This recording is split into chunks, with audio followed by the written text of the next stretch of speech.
Most people think shame means there's something wrong with them. They think if they feel ashamed, they must be broken, weak, corrupt. But that's not actually what shame is. Shame isn't proof that you're a bad person, it's proof that your standards are higher than your behavior. And that's an important distinction. Because if you truly had no standards, you wouldn't actually feel shame at all.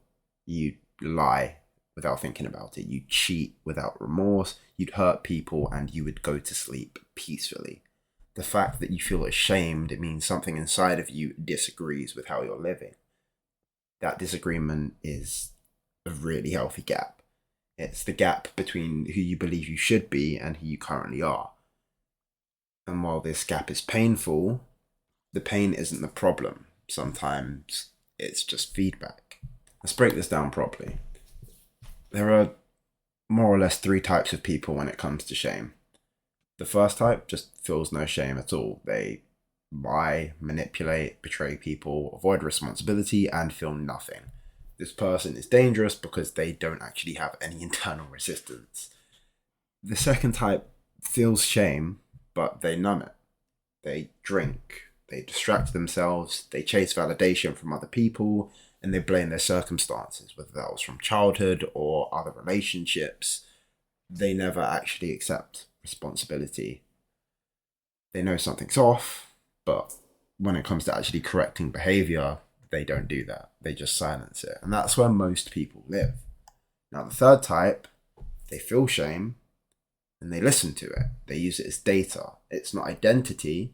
It's not proof that they're worthless, but it's information. And that's where most people start rebuilding. So I want you to get out of your head right now. Shame is not the enemy. Misalignment is. If you say that you value loyalty, but then you go around and flirt with other people when your partner isn't around, that gap creates shame.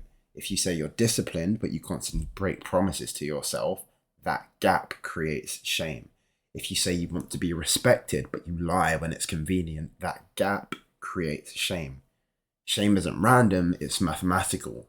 Standards minus behavior equals shame. Most people try and fix shame by lowering their standards instead of raising their behavior. They say things like, oh, that's just how I am. Everyone does it. It's not that deep. Or like, I was drunk. That's not growth. Okay, that's avoidance. When you lower your standards to match your behavior, you do feel temporary relief. But long term, you just end up becoming someone that you don't respect. And that's a lot worse.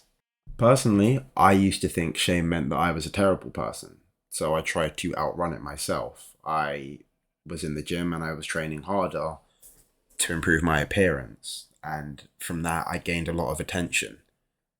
But my shame didn't disappear because I hadn't actually fixed the behavior that was causing it. You can't build self-respect on top of misalignment. It doesn't matter how strong you look. It doesn't matter how many people validate you. If you break your own code, your nervous system knows.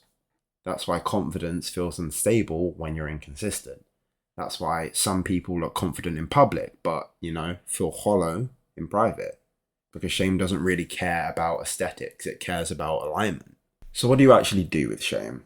First, stop personalizing it. Instead of saying I'm a bad person, say my behavior is below my standard.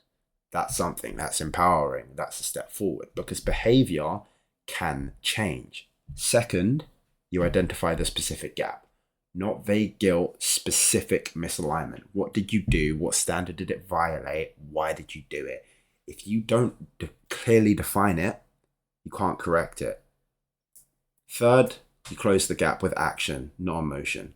You can't fix shame by just thinking positively. You can only fix it by changing your behavior. If you lied, tell the truth next time. If you flaked, follow through. If you avoid responsibility, start taking ownership.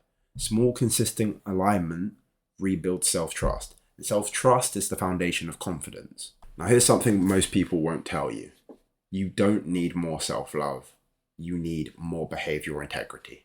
Self-love without standards becomes delusion. Integrity without ego becomes power. When your actions consistently match your standards, shame naturally decreases. Not because you suppressed it, but because the gap has closed. And when the gap closes, something else appears. Stability. You stop overthinking, you stop spiraling, you stop questioning your own self-worth, and you end up becoming someone that you can actually trust. And trust is a lot stronger than motivation. If you feel ashamed right now, it's not proof that you're broken. It's proof that you care. And caring means there's something worth building on.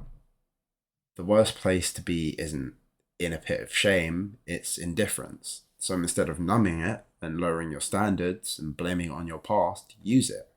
Let it point you to the gap, then close it. That's how you rebuild self-respect. It's not by becoming perfect, but it's by becoming aligned.